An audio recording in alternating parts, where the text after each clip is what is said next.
Hi, I'm Mike Thompson. You know me, I love making things and love tools. But a lot of times, the right tool simply doesn't exist. So lately I've been designing and 3D printing my own tools when I have odd jobs or just no other way to accomplish the project. Let me show you. All these files are available on my website for download. Here I've got a simple little saw, a 3D printed handle, and a T-shank for a saber saw. Little set screw here on the side holds the blade in. Not much to it. You can see there, it slides in very nicely, and then simply tighten the screw. Now, of course, you have to find a screw of your own that fits, but it's a very common size. And next up, we've got another saw, a tiny little hacksaw. This is a 3D printed. This one has an adjustable forearm so that I can adjust the tension on it. My first one did not have such a thing, but it's a nice little flourish. And it keeps the blade in tension like so.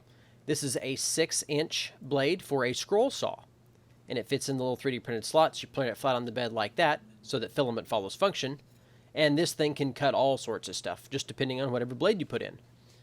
And the little screw at the front adjusts the tension on the blade. They're common sizes. Of course, you'll have to find your own. I've also got a fixed version of this saw that still uses the same 6-inch blade. And to go along with the saws is this little desktop miter box. 2 little screws in the bottom with 4 different positions allow you to hang it over the edge of your desk or wherever table, and that way it doesn't slide. It's got several different blade positions depending on which side you're cutting on. You've got 45, 60, 22.5, and 30-degree angles.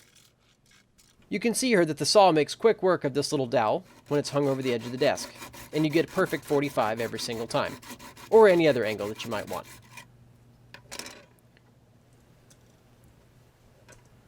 It's a fun little thing when you've got really tiny stuff to work on and you don't have or need a big saw. This one here was the prototype of my death ray. This mount goes in here and this thing screws on, and then a wing nut here in the middle holds this hard drive. This is a standard 3.5-inch hard drive platter, and when you tighten this, it can bend it, therefore focusing the light or whatever in the middle. This was going to hopefully be a telescope, but of course this didn't work. Now this was featured in one of my Fast 5 videos. This is my 3D printed ring roller. I've got a couple shafts in here that fit inside these 608 bearings. There's 3 in each side, and then I've got 3 here in the middle that I can put on to increase the radius of this center one.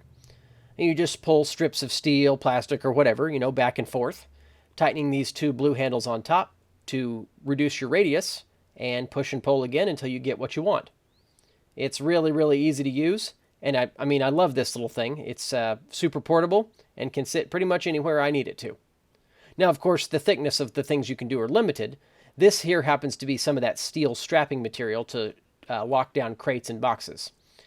But I also use this roller to flatten this channel piece to support my lights here in the valley over Christmas, and it worked really well for that. Sadly, we didn't win Best Lights. Our HOA prefers gaudy things rather than just classic lights.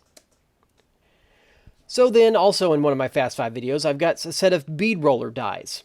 The ones that came with it really weren't quite right for my needs, and so this one here happens to be a 90-degree die with a little shoulder there on the bottom die to set the offset depth. And they just screw on like normal. Now these are fairly dense prints, of course. I've also got a set of flat ones here so that I can flatten this flange here that I rolled over. This was a 3-piece die set so that I could tip this thing all the way over. And then, of course, you've probably seen this commercial here for my spoolie. This little 3D printed thing allows you to spool things up after you drop them. You can swap colors between spools. Of course, if it's any type of spool, you can spool it. So download now, or you can buy it on my Etsy shop. The last thing I've got for this video is my Micropress. Sometimes I've got to press bearings and things into 3D printed pulleys, and sometimes I've got to press nuts into spaces, who knows what. Sometimes you just got to squeeze stuff. And this Micropress gets the job done. It uses 1/4-20 hardware for the main screw, and the cross beams are, on this one, held in by roofing nails. Of course, you can use any pin-shaped device to hold this, but the drive mechanism for the crossbar is a 1/4-20 bolt and nut.